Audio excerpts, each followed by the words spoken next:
الحمد لله نحمده ونستعينه ونستغفره ونؤمن به ونتوكل عليه ونعوذ بالله من شرور أنفسنا ومن سيئات أعمالنا من يهده الله فلا مضل له ومن يضلل فلا هادي له ونشهد أن لا إله إلا الله وحده لا شريك له ونشهد أن سيدنا وسندنا ومولانا محمدا عبده ورسوله صلى الله تعالى عليه وعلى آله وأصحابه أجمعين. أما بعد فأعوذ بالله من الشيطان الرجيم. بسم الله الرحمن الرحيم. ولقد يسرنا القرآن للذكر فهل من مدكر. صدق الله العظيم.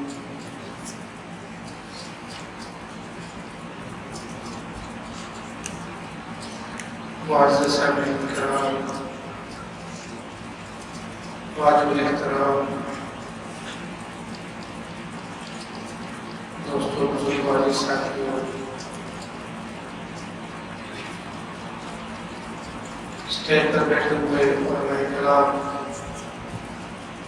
حضرت مولانا شریف اختر صاحب منتظر العالی اور دیگر علماء کرام، والدین، افراد کرام،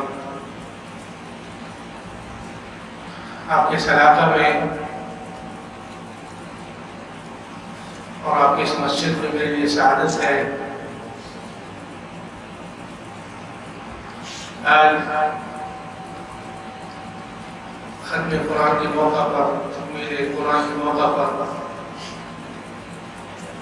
برادر حافظ مقصود احمد صاحب حفظہ اللہ، ان کے خصوصی دعوت پر میں یہاں حاضر ہوا اور آپ حضرات سے ملاقات کا شرف حاصل کیا. اللہ رب العزت ان کی دعوت کو اور میرے یہاں آنے کو اور آپ کے بیٹھنے کو سننے کو اللہ اپنے فیصلے سے قبول فرمائے.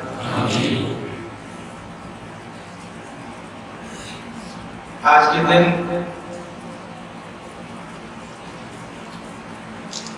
تراویح کے اندر قرآن کریم کے اختتام ہوا ہے. قرآن سنانے والے حافظ صاحب اور آپ سب حضرات مبارکباد کے مستحق ہیں کہ آپ نے پورا رمضان تراویح کے اندر اہتمام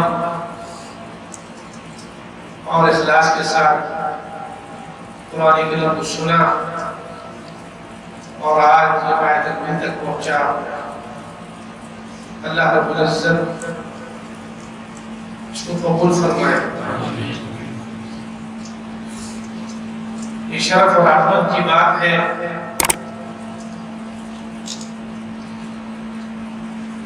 اور اللہ رب العزت کی رحمت اور فضل ہے کہ جس طرح قرآن پڑھنے والے کو ایک حرف پہ 10 نیکیاں ملتی ہیں، اللہ رب العزت نے سننے والوں کو محروم نہیں کیا. جس طرح قرآن پڑھنے والا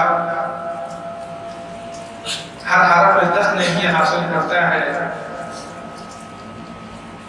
اسی طرح قرآن سننے والے بھی ہر حرف کے سننے پر 10 نیکیوں کے مستحق ہوتے ہیں اور ان کو بھی اسی طرح ثواب ملتا ہے جس طرح قرآن پڑھنے والے کو اور سنانے والے کو ثواب ملتا ہے. رمضان مبارک کا یہ مہینہ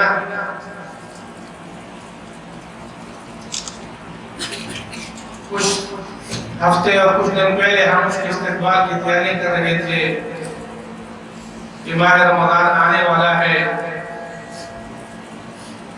یہ برکتوں اور رحمتوں والا مہینہ آنے والا ہے، اور آپ ایک دو دن کے بعد اس کو الوداع کرنے والے ہیں۔ اب دیکھنا یہ ہے کہ کیا ہم نے رمضان مبارک کے صحیح معنوں میں استقبال کیا؟ رمضان مبارک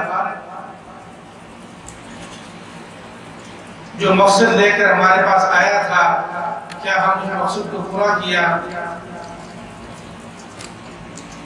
یا باقی 11 مہینوں کی طرح رمضان بھی آیا اور چلا گیا؟ ہر انسان اپنا خود احتساب کر سکتا ہے۔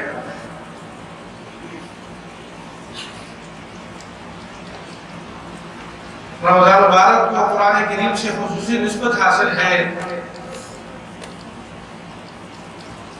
اس مبارک کے اندر قرآن کریم کا نزول ہوا،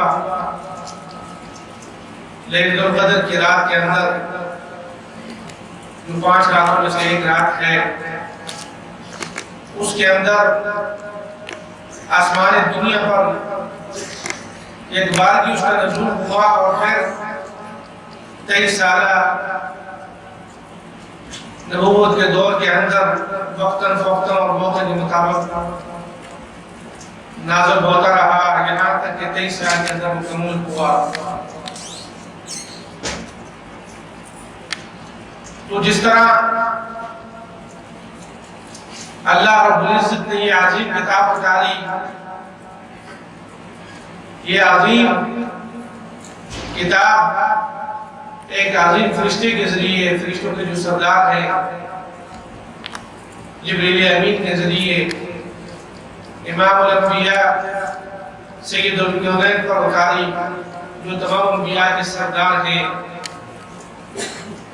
تو فرشتے بھی جن کے ذریعے اتری، وہ سب فرشتوں کے سردار، اور کتاب بھی جو اتاری گئی ساری کتابوں کے سردار، اور جن پر اتاری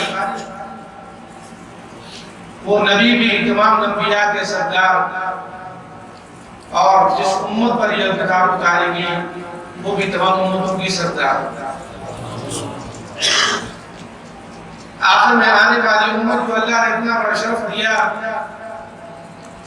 فرمایا کہ آئی تو یہ پیغمبر صلی اللہ علیہ وسلم کی امت سب سے آخر میں ہے، مگر اللہ کو اتنی محبوب اور معزز ہے کہ فرمایا کہ کوئی بھی انسان، کوئی بھی امت اس وقت تک جنت میں داخل نہیں ہوگی جب تک نبی کریم صلی اللہ علیہ وسلم کی امت داخل نہیں ہوگی۔ بعد میں آنے والی امت کو اتنا بڑا مقام اور اتنی عظمتیں، اتنی رفعتیں ملی، اور ایسی کتاب ملی کہ قرآن کریم میں جو آیت میں نے تلاوت کی، اس کے اندر اللہ رب العزت نے ایک بات ارشاد فرمائی، اور اس کے بعد ایک سوالیہ انداز میں ایک بات پوچھی، اور ایک بات کی طرف توجہ دلائی۔ اللہ رب العزت نے فرمایا کہ وَلَقَدْ يَسَّرْنَا الْقُرْآنَ لِلذِّكْرِ، کہ میں نے قرآن کو ذکر کے لیے آسان کر دیا ہے۔ مفسرین اکرام نے اس کے 2 معنی لکھے ہیں۔ ایک تو یہ لکھا کہ اللہ رب العزت نے قرآن کریم کو یاد کرنے کے لیے، حفظ کرنے کے لیے آسان کر دیا ہے، اور اس کے عملی مشاہدہ ہم روزمرہ کی زندگی میں کرتے ہیں کہ اللہ رب العزت نے اس کو یاد کرنا کتنا آسان کر دیا ہے۔ ایک چھوٹا بچہ جو ابھی صحیح طریقے سے بول بھی نہیں سکتا، وہ قرآن کے 30 پارے اپنے سینے میں محفوظ کر دیتا ہے۔ ایک بوڑھا جو چلنے پھرنے سے معذور ہو جاتا ہے، مگر قرآن کریم کو یاد کرتے ہوئے، اس کو حفظ کرتے ہوئے 30 پاروں کو اپنے سینے میں محفوظ کر لیتا ہے۔ یہ قرآن کا زندہ معجزہ جو ہم آئے روز زندگی میں دیکھتے ہیں اور سنتے ہیں اور پڑھنے کو ملتا ہے، کہ فلاں بچے نے اتنے سال میں حفظ کر لیا، فلاں بچے نے اتنے مہینے میں حفظ کر لیا، فلاں بچے نے اتنی عمر میں حفظ کر لیا۔ اللہ رب العزت نے اس کا عملی مشاہدہ ہماری زندگی کے اندر عطا کیا کہ واقعی ہی یہ قرآن آسان کر دیا گیا ہے۔ جو اس کو یاد کرنا چاہے، جو اس کو حفظ کرنا چاہے، وہ آسانی سے یاد کر سکتا ہے اور آسانی سے حفظ کر سکتا ہے۔ اور پوری دنیا کے اندر ایسی کوئی کتاب نہیں، نہ تورات، نہ زبور، نہ انجیل، نہ کوئی اور آسمانی صحیفے، اس کے حافظوں کا ذکر آتا ہو۔ اتنے لوگوں نے تورات اور زبور انجیل کو حفظ کیا، چند محفوظ لوگ کے ہو سکتے ہیں، مگر اتنی بڑی تعداد جو قرآن کو حفظ کرنے والوں کی ہے، دنیا میں اس کی مثال نہیں ملتی۔ لاکھوں کروڑوں کی تعداد میں لوگوں نے حفظ کیا، اس قرآن کو اپنے سینے کے اندر محفوظ کیا اور اس طریقے سے محفوظ کیا کہ پورے قرآن کو پڑھتے ہیں ایک غلطی بھی نہیں آتی۔ اور دنیا میں کوئی ایسی کتاب نہیں ہے جو اس طریقے سے یاد انسان کر سکے کہ اس کے ایک ایک حرف انسان کے سینے میں محفوظ ہو اور ایک ایک لفظ اس کے سینے میں محفوظ ہو کہ قرآن پڑھے تو کوئی غلطی نہ آئے، قرآن پڑھے تو حرف میں کمی بیشی نہ ہو۔ یہ صرف قرآن ہی کو اللہ نے اعزاز اور اعجاز بخشا ہے، کیونکہ اللہ رب العزت نے اس کو نہ صرف اتارا ہے اور نہ اس کو آسان فرمایا یاد کرنے کے لیے، بلکہ اس کی حفاظت کا وعدہ اور ذمہ بھی لیا۔ تو جس طرح اللہ رب العزت نے اس قرآن کو محفوظ کیا، تو اللہ رب العزت نے اس قرآن کو ان حفاظ کے ذریعے سے ان کے سینوں میں محفوظ کیا۔ تو جس طرح اللہ اس قرآن کی حفاظت فرمائے گا، اللہ رب العزت اس قرآن کی حفاظت کرنے کے لیے ان سینوں کو، ان حفاظ کو محفوظ رکھے گا۔ ان کی حفاظت کے بھی ذمہ اللہ کے ہے۔ ایک انگریز کے دور میں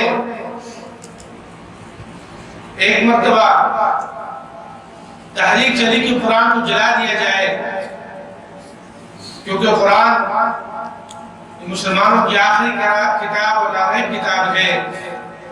انہوں نے سوچا کہ اگر اس کو ختم کر دیا جائے تو ہو سکتا ہے دین مٹ جائے، مسلمان ختم ہو جائیں، قرآن کا نام نشان ختم ہو جائے۔ لیکن ان کو کیا معلوم ہے کہ جس خدا نے یہ قرآن اتارا ہے اس نے اس کی حفاظت کا ذمہ اٹھایا ہے۔ جس کی حفاظت وہ کرے اس کو کون ختم کر سکتا ہے؟ تو ایک مدرسے میں آئے ہندوستان میں، اس وقت ہندوستان کا حصہ اکٹھا تھا، تقسیم نہیں ہوا تھا انگریزوں کی حکومت میں۔ ایک مکتب میں داخل ہوئے تو ایک استاد بچوں کو قرآن پڑھا رہے تھے کلاس کے اندر، اور ان فوجیوں نے داخل ہوتے ہی قرآن کو اٹھایا، ان سے زبردستی چھینا، ان کو آگ لگانا شروع کر دی، ان کو پھاڑنا شروع کر دیا، جلانا شروع کر دیا، اس تصور کے ساتھ کہ قرآن ختم ہو جائے گا تو مسلمان ختم ہو جائیں گے۔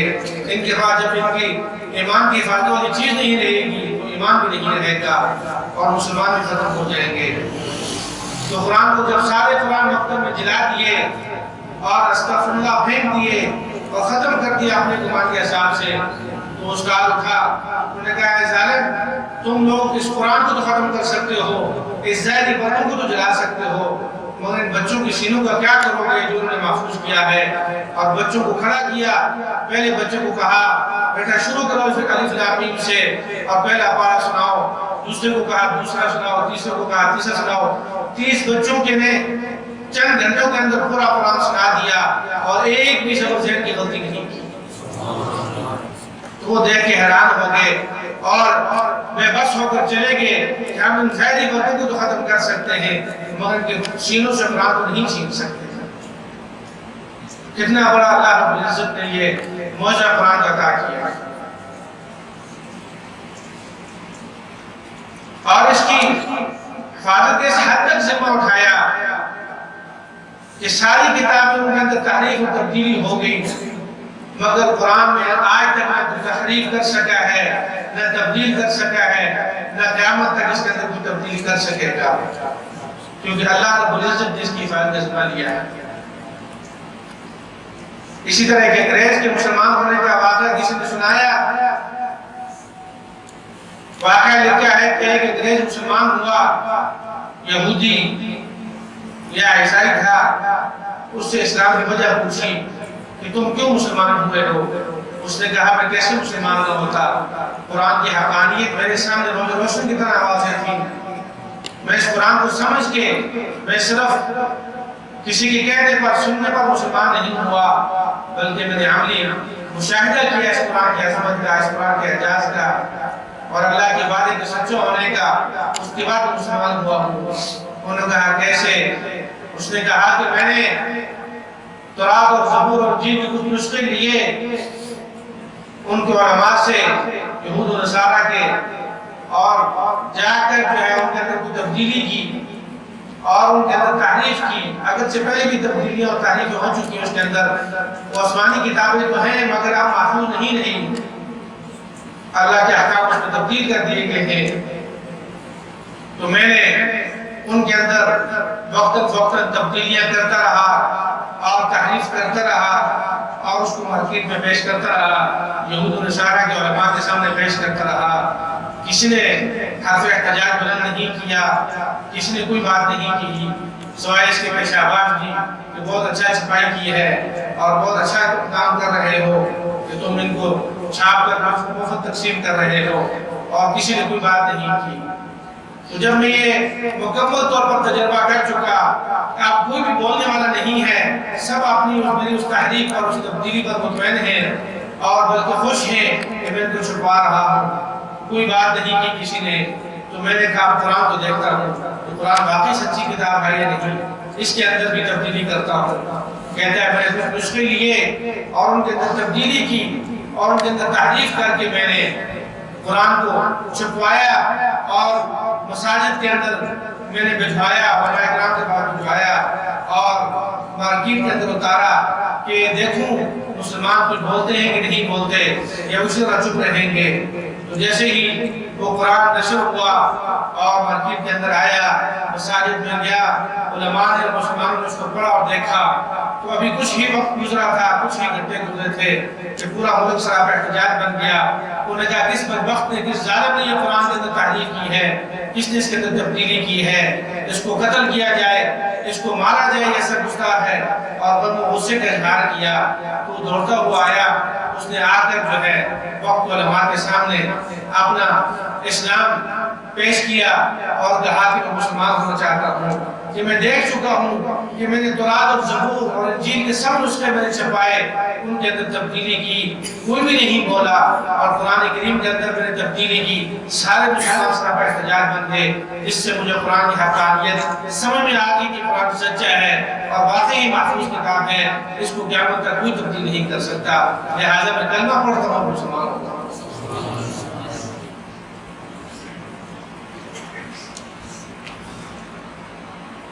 اور اللہ رب العزت نے اس قرآن کے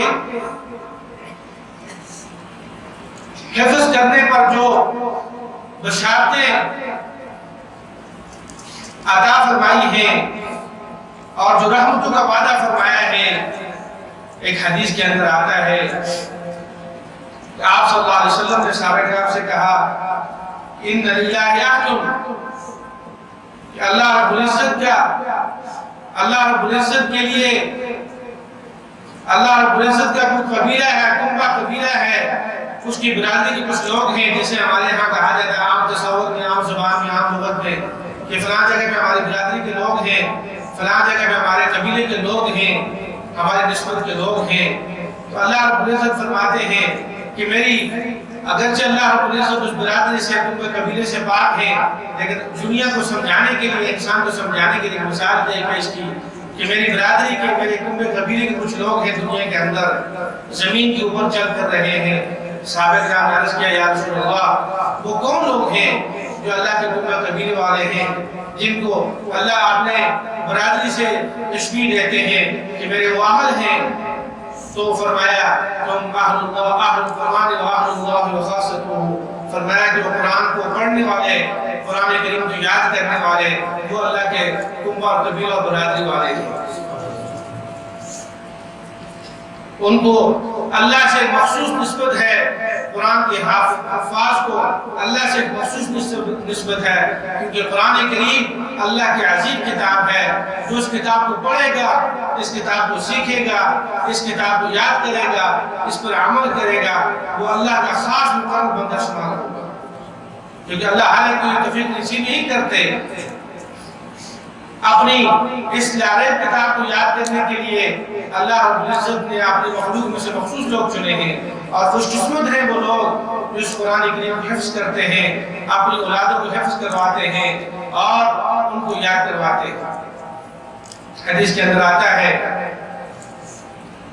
کہ آپ صلی اللہ علیہ وسلم نے فرمایا کہ قیامت والے دن حافظ کتاب کی، قرآن کے حافظ کا، اس کے والدین کا اکرام جو کیا جائے گا، تو فرمایا کہ اللہ رب العزت اس حافظ قرآن کے والدین کو ایسا تاج پہنائیں گے، فرمایا کہ ذوقہ احسن من ضوء الشمس، فرمایا کہ اس کی روشنی سورج کی روشنی سے اعلیٰ ہوگی، بلکہ سورج کی روشنی اس کے سامنے مان پڑ جائے گی۔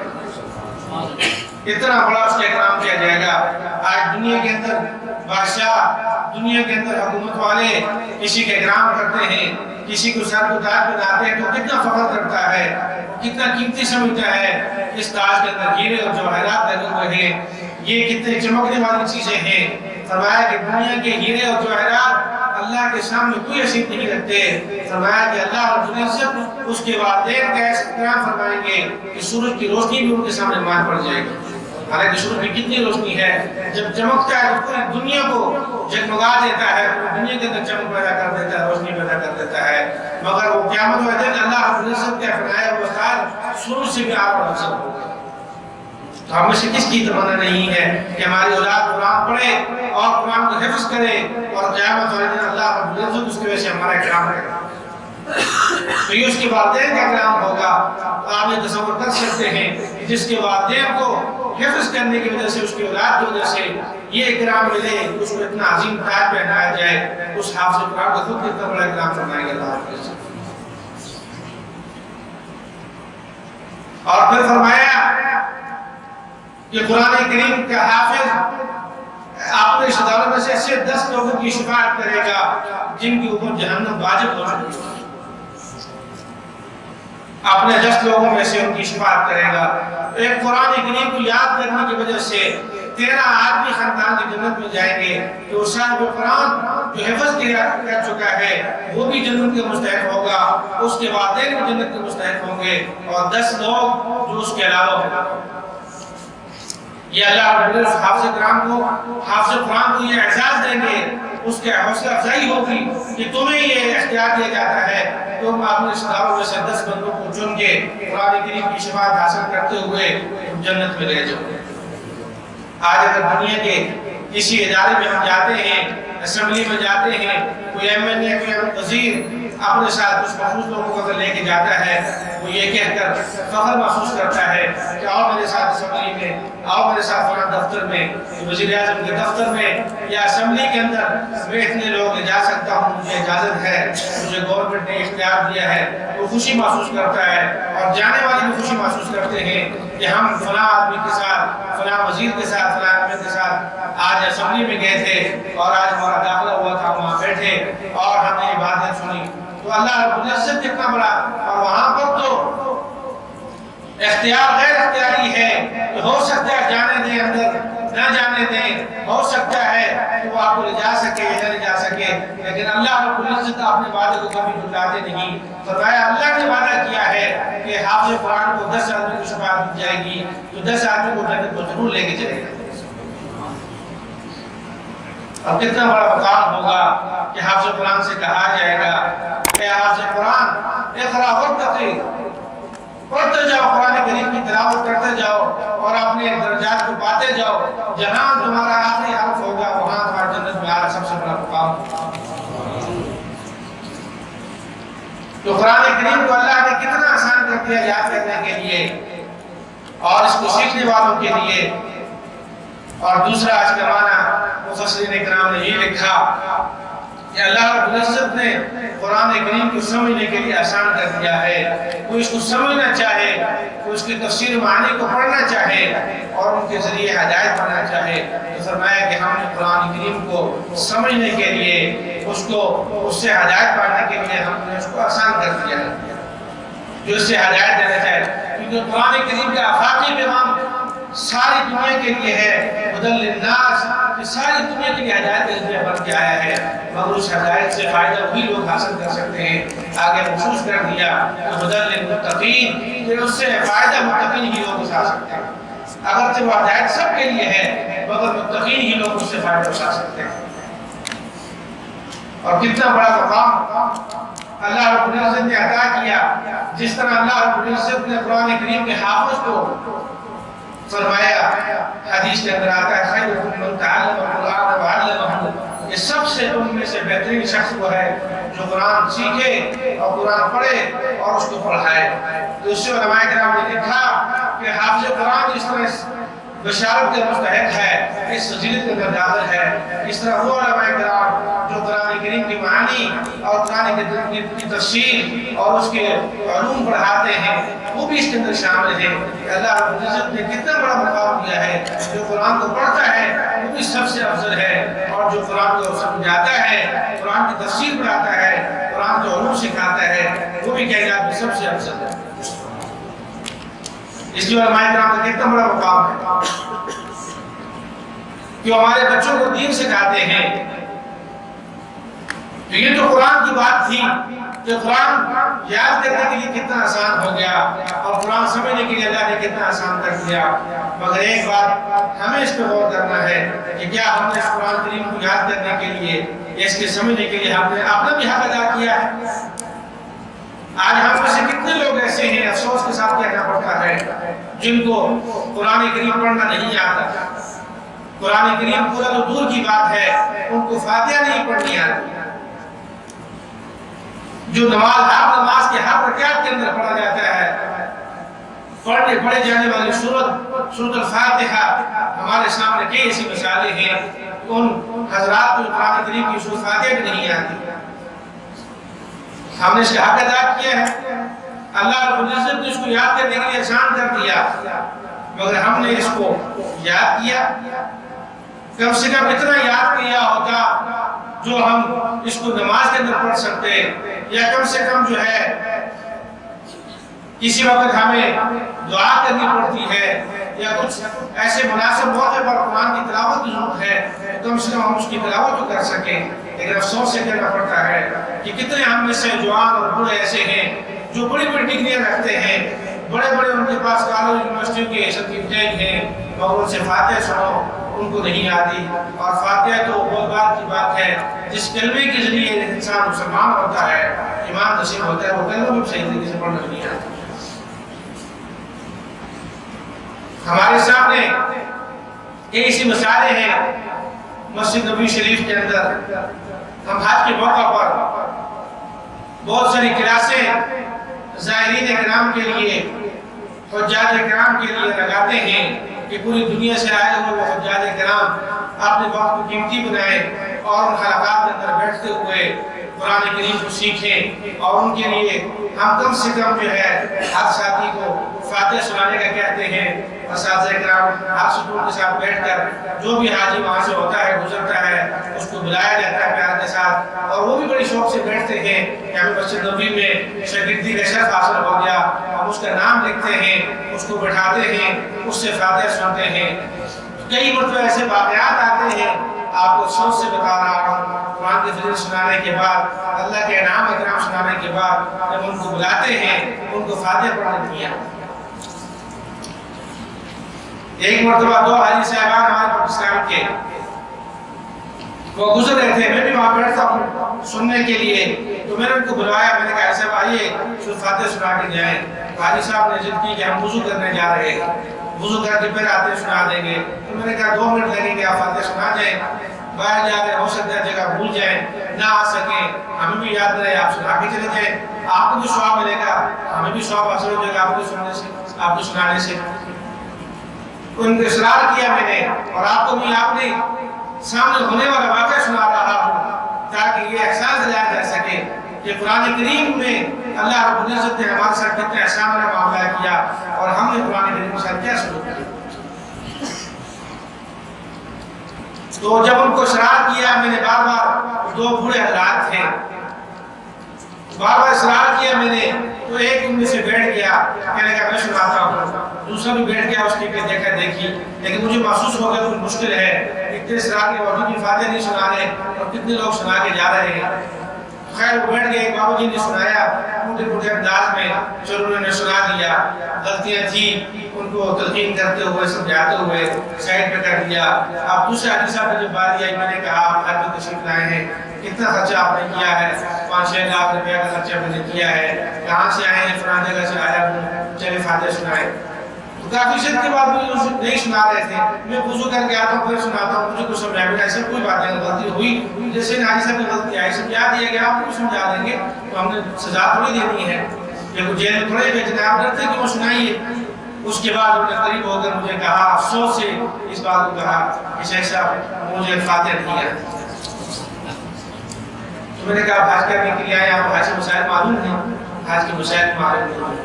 تو میں نے کہا آپ کلمہ سنا سکتے ہیں؟ تو کلمہ اس نے بڑی مشکل سے اور وہ بھی غلط سنایا۔ آپ بتائیں کہ 6 لاکھ روپے وہ لگا کے حج کرنے گیا ہے اور پورے سال اس نے تقریباً زندگی 55 اور 60 سال کے بیچ اس کو عمر تھی، اب 60 سال میں اس نے کیا نماز پڑھی؟ آج وہ حج کرنے گیا ہے، وہ کیا حج کر کے لوٹے گا؟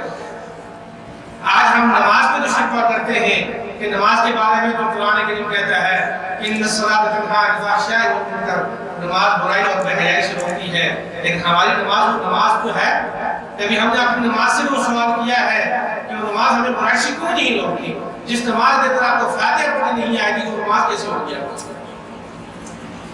حج کے بارے میں ہم یہ تو سنتے ہیں کہ حاجی صاحب جو حج کر کے آتا ہے، حدیث کے اندر آتا ہے مقبول حج کی سوائے جنت کی اور کوئی جزا نہیں ہے، اور فرمایا کہ مقبول حج کی نشانی یہ ہے کہ حاجی گناہوں سے پاک ہو کر ایسے اپنے وطن میں اپنے گھر میں لوٹتا ہے جیسے آج ہی ماں کے پیٹ سے بچہ پیدا ہو، سارے گناہ اللہ اس کے معاف کر دیتے ہیں۔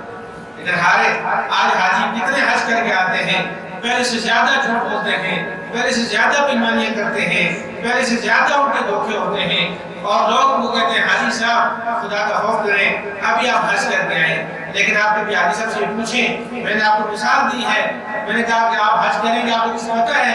اس نے کہا مجھے کچھ پتہ نہیں، بس ارادہ تھا، جذبہ تھا، پھر آ گیا۔ میں نے کہا آپ کا جذبہ قابل قدر ہے، لیکن اللہ رب العزت نے کچھ اصول معین کیے ہیں، کچھ طریقہ ہے اس کا حج کا، آپ کیسے طواف کریں گے، آپ کیسے سعی کریں گے، آپ منی میں کیا کرنا ہے، آپ نے عرفات میں کیا کرنا ہے، مزدلفہ میں کیا کرنا ہے، اگر کوئی صورتیں درپیش آ جائے مسائل تو آپ ان سے کیسے نکلیں گے، کچھ پتہ نہیں آپ کو۔ تو کتنے افسوس کی بات ہے کہ ہمیں فاتحہ پڑھنی نہیں آتی۔ اس لیے حدیث کے اندر آتا ہے کہ ایک آدمی 60 سال تک نماز پڑھتا ہے، 70 سال تک نماز پڑھتا ہے اور نماز اس کے کوئی کام نہیں آتی اور نماز اس کی منہ پر دے ماری جاتی ہے، کیونکہ وہ نماز ساری کی ساری غلط پڑھتا ہے، نہ اس کا رکوع سنت کے مطابق، نہ اس کا قیام سنت کے مطابق، نہ اس کی سجدہ سنت کے مطابق، نہ اس کے باقی معاملات سنت کے مطابق۔ اور کبھی ہم نے سیکھنے کی کوشش نہیں کی۔ ہمارے محلے کے امام اور مسجد کے مؤذن امام خطیب جو رات دن ہمارے بچوں کو سکھانے پہ لگے ہوئے ہیں، مگر ہم ان سے اللہ ماشاء اللہ سب کو میں نہیں شریک کرتا ہوں، لیکن اکثریت کے ساتھ ایسا ہے کہ ان سے پڑھانا عیب سمجھتے ہیں، یا ان کے سامنے اپنے آپ کو پیش کرنا کہ امام صاحب، قاری صاحب میری فاتحہ درست کر دیں، میری سورۃ اخلاص درست کر دیں، میری معوذتین درست کر دیں، کم سے کم میں ان کو پڑھ سکوں نماز کے اندر۔ ہم توہین محسوس کرتے ہیں۔ تو میں نے ان کو کہا کہ آپ نے کیوں نہیں سکھایا تک؟ انہوں نے کہا بس دل نے نہیں مانا۔ یہ کتنا آسان جواب ہے، دل نے نہیں مانا کہ میں امام صاحب کے سامنے کیسے بیٹھوں کہ ہم اس کو فرما دیتے ہیں، ہم اس کے لیے چندہ اکٹھا کرتے ہیں اور ہم اس سے فاتحہ پڑھتے ہیں۔ تو قرآن کریم کو اللہ نے آسان کیا، مگر ہم نے قرآن کریم کو سیکھنے کی کوشش ہی نہیں کی۔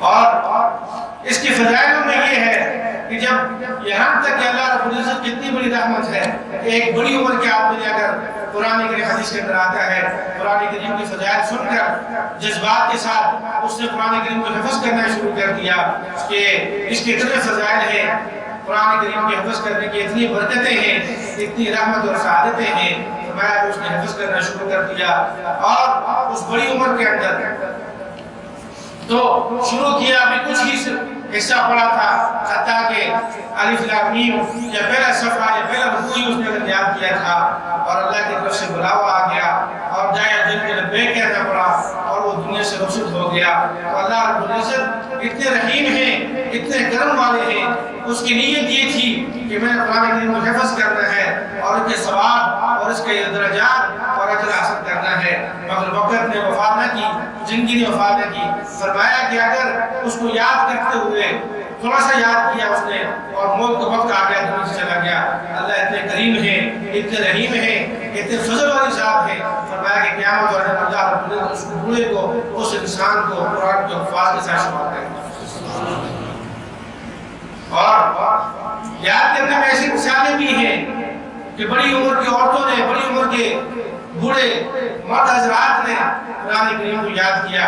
ہمارے ہاں جب کلاسیں ہوتی ہیں، بعض جو ہے ملازمین حضرات ریٹائر ہونے کے بعد حکومتی عہدوں سے اور ذمہ داریوں سے ریٹائر ہونے کے بعد قرآن کریم کو شوق سے یاد کرتے ہیں، ان کا یہ اہم مشورہ ہوتا ہے۔ ہمارے یہاں نماز کا مشورہ ہوتا ہے، ریٹائر ہونے کے بعد ہر جگہ گفتگو کرنی ہے سیاسی اور جو ہے علاقے کے محلے کے معاملات جو ہے ڈسکس کرتے ہیں اور اپنا وقت جو ہے ضائع کرنا ہے، لیکن وہاں پر معلوم یہ شوق ہے کہ ان کے بڑے اور بوڑھے قرآن کریم کو بڑی محبت سے یاد کرتے ہیں۔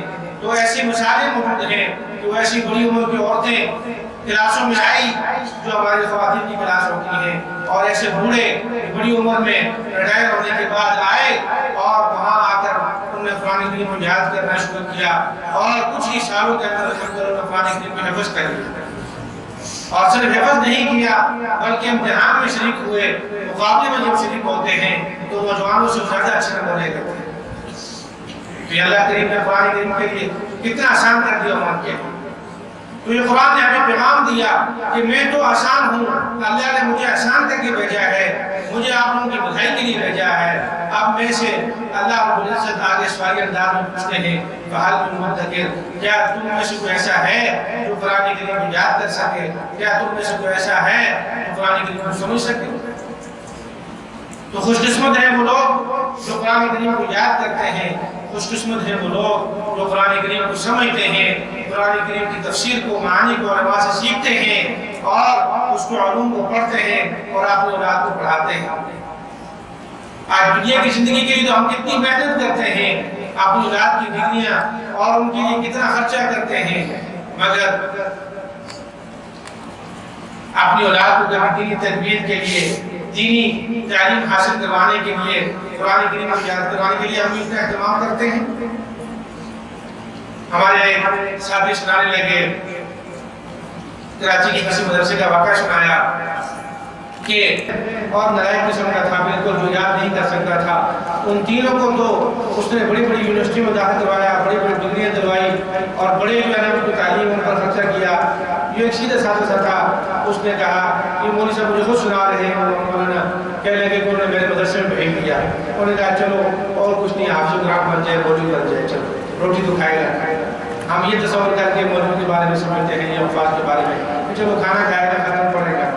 لیکن اس استاد کو قربان جائے کہ جو والدین بچے کو نکمہ سمجھ کے مدرسے میں داخل کرتے ہیں، وہ استاد اس کے اوپر محنت کرتے ہوئے اللہ رب العزت کے 30 پارے قرآن کے ایک ایک حرف اس کے سینے کے اندر محفوظ کر دیتا ہے۔ کتنا بڑا احساس قرآن کا مستحق ہے وہ اس کا۔ تو کہنے لگا کہ وہ بیٹا مدرسے میں آ گیا، اس نے قرآن حفظ کر لیا، اس کے بعد اس نے درس نظامی کا کورس کیا، عالم بن گیا، پھر وہ مفتی بن گیا، اور ایک مرتبہ وہ کہنے لگا، اس کا والد کہنے لگا مجھے سب بیٹوں سے کبھی اتنی شرم نہیں آئی کہ اس بچے سے آ جائے موقع پر۔ کہنے لگا کیا ہوا؟ کہنے لگا ہم ایک سفر میں تھے، سارے میرے بچے اور بہت سارے افسران حضرات اور معززین حضرات میرے ساتھ تھے۔ ایک موقع پر نماز کا ٹائم آ گیا، مغرب کی نماز تھی عشاء کی، تو اب جب ہم نے جماعت کرنے کے لیے کہا، سب ایک دوسرے کو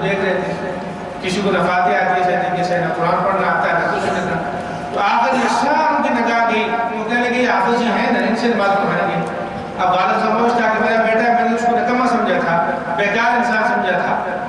اب دوسرے بیٹے بھی ڈگری لیکن موجود ہیں، کھڑے ہیں، اور یہ افسران حضرات بھی کھڑے ہیں. تو سب نے ایک بار ایک آواز سے کہا کہ حافظ جی ہمیں نماز پڑھائیں گے. تو میرے بیٹے کو اعزاز اکرام کے ساتھ مصلی پہ کھڑا کیا اور اس نے ہم سب کو نماز پڑھائی. تو میں رونے لگ گیا. میں نے کہا میں نے اس کو کیسا بیکار سمجھ کے بھیجا تھا، لیکن آج کسی کی جرت نہیں ہے کہ اس مصلی رسول پہ کھڑا ہو سوائے میرے اس سے کم میں بچے. تو مجھے اس دن اس بچے پر فخر محسوس ہوا کہ اس کو میں نے واقعی صحیح تعلیم دلوائی. میں جو غلط سمجھ رہا تھا وہ میری غلطی تھی، ان کی غلطی نہیں ہے. تو کتنا بڑا اکرام ہے، کتنا بڑا احساس ہے کہ چاہے برادری کا چھوٹا حافظ ہو، چھوٹا انسان ہو، محلے میں اس کی اتنی بڑی حیثیت نہ ہو، مال و دولت کے علاوہ سے کوئی اس کی حیثیت نہ ہو، لیکن قرآن کریم کی وجہ سے اللہ اس کو اتنا احساس اکرام دیتے ہیں کہ اگر وقت کا صدر بھی آ جائے، وقت کا بادشاہ بھی آ جائے، مصلی رسول پر اگر کھڑا ہوگا تو حافظ قرآن کھڑا ہوگا، یہ عالم کھڑا ہوگا، نہ بادشاہ کھڑا ہو سکتا نہ وزیر کھڑا ہو سکتا. اللہ یہ کہ وہ قرآن کو سمجھنے والا ہو. جیسے بھی زمانے میں نیک بادشاہ بھی، نیک وزراء بھی، نیک لوگ نہیں. تو یہ سارے اعزاز اللہ رب العزت نے جو دیا، اس قرآن کو دیا، تو ہمیں کوشش کرنی چاہیے. اور کتنا افسوس ہوتا ہے کہ ہم اپنی اولاد پر دنیا کے لیے محنت کرتے ہیں، لیکن یہ دنیا فانی ہے، ختم ہونے والی ہے. یہی اولاد جس کو ہم دنیا سے کھاتے ہیں اور دنیا کی ڈگریاں دلوا کے بڑے بڑے عہدوں پر پہنچاتے ہیں، مرنے کے بعد یہ مالی غیر مفروض نہیں کر سکتے. اور دنیا کے اندر عیاشی اور بدماشی وہ اولاد کرتی ہے، اور قبر میں عذاب اپنے والد کو دینا پڑتا ہے، اس کی والدہ کو دینا پڑتا ہے. تو اگر اچھی تربیت کر کے آتا، حدیث کے اندر آتا ہے کہ ایک آدمی کے درجات قیامت جو ہے جنت کے اندر بلند ہوتے ہیں مرنے کے بعد. ایک درجے سے دوسرا درجہ اس کو جب ملتا ہے، اللہ رب العزت اس کو جانتے اس کی کیفیت کو درجات کی. تو جب درجات اس کے بلند ہوتے ہیں تو اللہ سے سوال کرتا ہے، یا اللہ میں تو کوئی ایسی نیکی نہیں کی، میرے درجات کیوں بلند ہو رہے ہیں؟ تو فرمایا جاتا ہے کہ تیرا فلاں بیٹا تیرے لیے دعا کرتا ہے، تیرے لیے استغفار کرتا ہے، اس کی وجہ سے تیرے درجات بلند ہوتے ہیں. تو اب دیکھیں بیٹی کی ڈگری کام آئی ہے، استغفار اور توبہ اور اس کو دعا اور قرآن کی تلاوت اس کی کام آئی. تو یہ حدیث کے اندر ہے، فرمایا اس کو درجات بلند ہوتے ہیں. اس کو کہا جاتا ہے کہ تیرا بیٹا تیرے لیے دعا کر رہا ہے، تیرا بیٹا تیرے لیے استغفار کر رہا ہے. تو آج کتنا افسوس ہوتا ہے کہ جب والدین فوت ہو جاتے ہیں ان کے لیے بیٹا دعا کے لیے ہاتھ نہیں اٹھا سکتا، قرآن پڑھ کے ان کو اشارے ثواب نہیں کر سکتا. مدرسے میں دوڑتے ہیں کہ بچوں کو بلائیں، قرآن ختم کروائیں، قرآن سے دعا کروائیں. چلو یہ بھی غنیمت ہے، مگر اس بچے کا کیا کردار ہے اپنے والدین کے لیے، جس والدین نے ساری زندگی اس کی کفایت دی دنیا کے لیے. اب وہ دنیا میں عیاشی وہ کر رہا ہے اور حساب کتاب والدین کو قبر میں دینا پڑ رہا ہے. اس لیے کوشش کرنی چاہیے کہ اپنی اولاد کو نیک بنائیں. ایک واقعہ کسی نے سنایا، یہاں کا واقعہ ہے فیصل آباد کے کسی علاقے کا. ایک وڈیرا تھا، کہنے لگا کہ کتنی عجیب بات ہے کہ میرے کچھ بیٹے ہیں ڈاکٹر انجینئر ہیں، کہتے ہیں کہ سوچنے کی بات یہ ہوتی ہے کہ جب ہم ان سے بات کرتے ہیں تو ہمیں سوچنا پڑتا ہے، والدین کو سوچنا پڑتا ہے، ڈرنا پڑتا ہے کہ کس طریقے سے ڈاکٹر صاحب سے بات کریں، کس طریقے سے جج صاحب سے بات کریں، کس انجینئر بیٹے سے بات کریں. ایسا نہ ہو کہ وہ ناراض ہو جائے، ایسا نہ ہو کہ وہ برا اثر دے دے. لیکن میرا وہ حافظ قرآن بیٹا عالم کو ایک بیٹا میں نے بنایا، تو فرمایا کہ وہ مجھ سے بات کرنے میں احتیاط کرتا ہے، مجھ سے بات کرنے میں سوچتا ہے کہ کسی میری بات کی وجہ سے، میرے سے کسی عمل کی وجہ سے میرے والدین کو تکلیف نہ ہو. کتنا فرق ہوا دینی تعلیم کا. تو دنیا کی تعلیم منع نہیں ہے، لیکن اپنی اولاد کو دین کی تربیت بھی، کیونکہ زندگی میں انقلاب جو آئے گا قرآن کریم سے آئے گا. زندگی میں جو انقلاب آئے گا وہ دین کے ذریعے سے آئے گا. تو بہرحال بات کو مختصر کرتے ہوئے میں یہی کہنا چاہوں گا کہ اللہ رب العزت نے اپنے فضل کی اور کرم کی انتہا کر دی ہے. قرآن کریم کو ایک حرف پڑھنے پر 10 نیکیاں دی. ایک حافظ قرآن کو ایسے 10 آدمی جنت میں جائیں گے. والدین کو تاج بنایا جائے گا، اس کے اعزاز اکرام کیا جائے گا، اور قرآن کریم کی شفاعت سنی جائے گی. اس کو پڑھنے کے لیے آسان کر دیا. یہ ساری فضیلتیں موجود ہیں، اللہ نے اپنا حق ادا کر دیا. مگر آج ہم یہ سوچیں کہ کیا ہم نے بھی حق ادا کیا ہے؟ قرآن کریم کے پیغام کو سمجھا ہے، قرآن کریم کے مشن کو سمجھا ہے، قرآن کریم پر عمل کیا ہے، اس پر عمل کرنے کی کوشش کی ہے، قرآن کریم کو سیکھا ہے یا اپنی اولادوں کو سکھانے کی کوشش کی ہے؟ اگر تو اس بات پر جواب ہمارا ہاں میں ہے کہ ہم اس اس کے لیے کوشش کرتے ہیں اور کوشش کی ہے اور کوشش کریں گے، سب حضرات مبارکباد کے مستحق ہیں۔ اور اگر یہ سوچتے ہیں کہ ہم اس کے لیے آج تک کوئی کوشش نہیں کی تو اللہ سے معافی مانگتے ہوئے آئندہ قرآن کے پیغام کو سمجھتے ہوئے اور قرآن کریم کو سیکھنے کے لیے اس پر عمل کرنے کے لیے کوشش کرنی چاہیے۔ ان مساجد اور مدارس میں قرآن کو اپنے بچوں کو بھیجنا چاہیے تاکہ قرآن کریم کو سیکھیں، قرآن کریم کی تعلیم حاصل کریں اور قرآن کریم کو سمجھیں تاکہ ہمارے لیے دنیا میں بھی خیر و برکت کا ذریعہ بنے اور بڑھنے کے بعد ہماری مقصد کا ذریعہ بنے۔ تو اللہ رب العزت آپ حضرات کا ان قرآن کو سننا، پورے رمضان مبارک کے اندر تراویح پڑھنا، حافظ صاحب کا یہ سنانا، اللہ رب العزت اپنی بارگاہ میں قبول منظور فرمائے۔ اور اس کے اندر جو کمی کوتاہی ہوئی ہے آپ کی طرف سے ہوئی، حافظ صاحب کو سنانے میں جو کمی پیشی ہوئی، اللہ رب العزت اپنے فضل و کرم سے معاف فرمائے۔ اور ہم اس ارادے کے ساتھ، اس عزم کے ساتھ یہاں سے آج رمضان کو رخصت کریں اور رمضان مبارک کا مہینہ رخصت کریں اور قرآن کریم کی جو تلاوت ہم نے سنی ہے اس عزم کے ساتھ اپنے گھروں کو جائیں کہ آج سے جو ہم سے کمی کوتاہی ہوئی ہے ماضی میں، ہم اس کے اللہ سے معافی مانگتے ہیں اور آئندہ قرآن کو سیکھنے کی، سمجھنے کی اور اس کو اپنی زندگیوں میں لانے کی کوشش کریں گے اور اس کو اپنی زندگیوں میں نافذ کریں گے، اس کے لیے محنت کریں گے، اپنی مساجد اور مدارس کو آباد کریں گے۔ رمضان مبارک کے اندر کتنا اللہ کا فضل ہے کہ ہماری مساجد، ہمارے گھر آباد ہوتے ہیں اللہ کی تلاوت سے، اللہ کے قرآن سے، اللہ کی یاد سے۔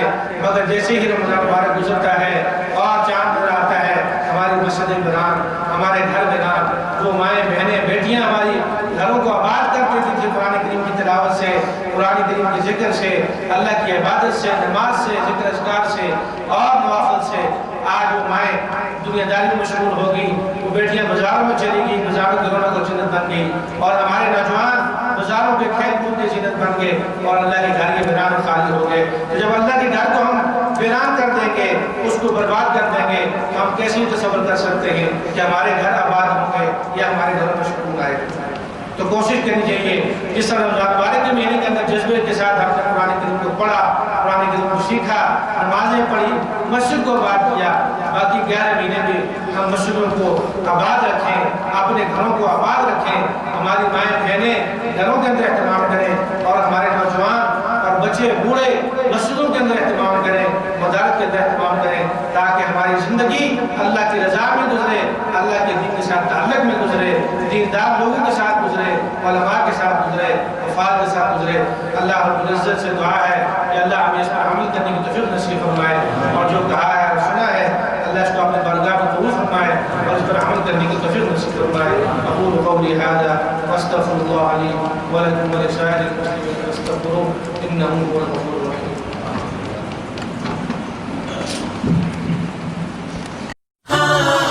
قم للصلاة إذا المؤذن كبارا، أقبل لربك مسرعا متطهرا.